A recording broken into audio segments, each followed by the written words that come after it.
রাসূলের মাঝে যে নিয়ামত ছিল ওই নিয়ামতের ওয়ারাসাত উলামাদের ভিতরেও আছে, নেককারদের ভিতরেও আছে।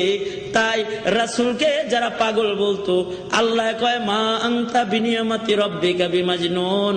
ঠিক কিয়ামত পর্যন্ত আল্লাহর রাসূলের ওয়ারাসাতের নিয়ামত যারা পেয়েছে এদেরকেও এক শ্রেণীর লোকেরা গালি দিবে। আল্লাহ তাদের ব্যাপারেও বলে না, আমার বন্ধু পাগল না, বন্ধুর অনুসারীরাও পাগল না।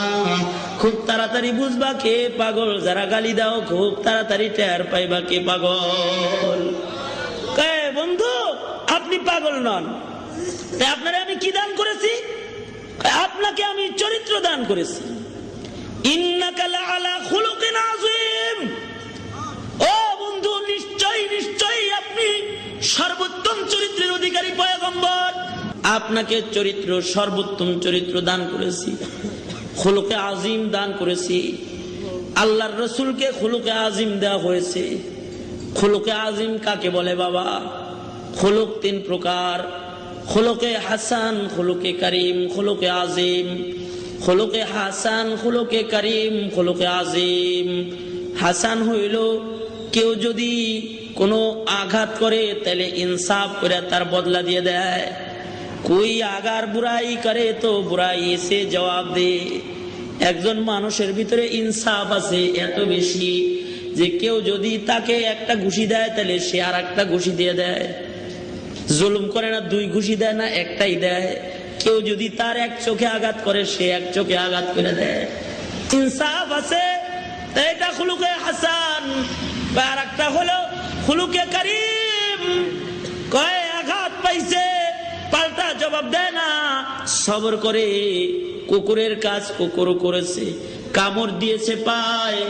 কুকুরের পায়ে কামড় দেওয়া কি মানুষের শোভা পায়?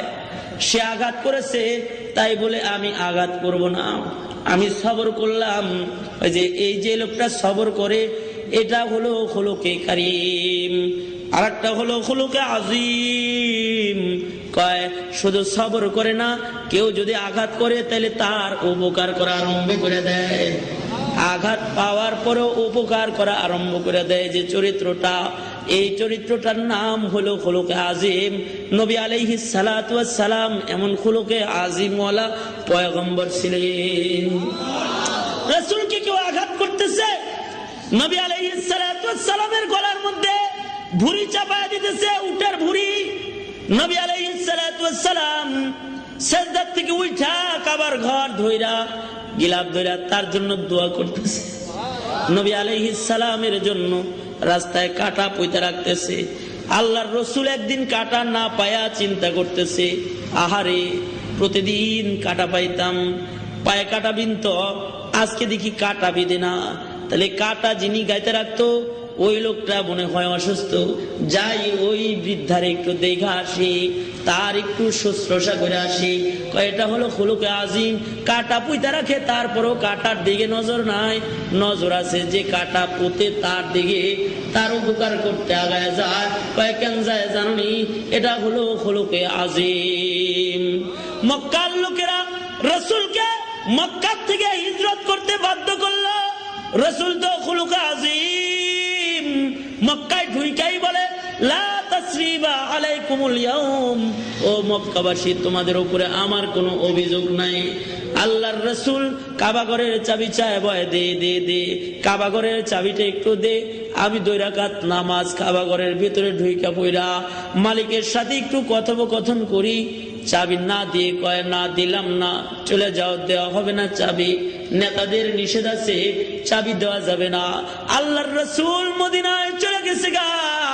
মদিনা থেকে আল্লাহর রাসূল এক পর্যায়ে মক্কা বিজয় করছেন। মক্কা নগরীর আধিপত্য পয়গম্বরের হাতে চলে আসছে। মক্কার প্রেসিডেন্ট এখন পয়গম্বর হয়ে গেছে গা।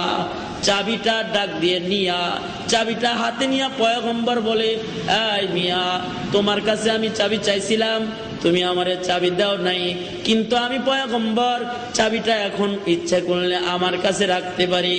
আমি নিজের কাছে চাবি রাখলাম না, যাও যাও এই চাবির মালিকানাটা আমি তোমাকে বানায়া দিলাম। 1-2 দিনের জন্য নয়, যতদিন বেঁচে থাকবা ততদিন কাবা ঘরের চাবি তুমি রাখবা।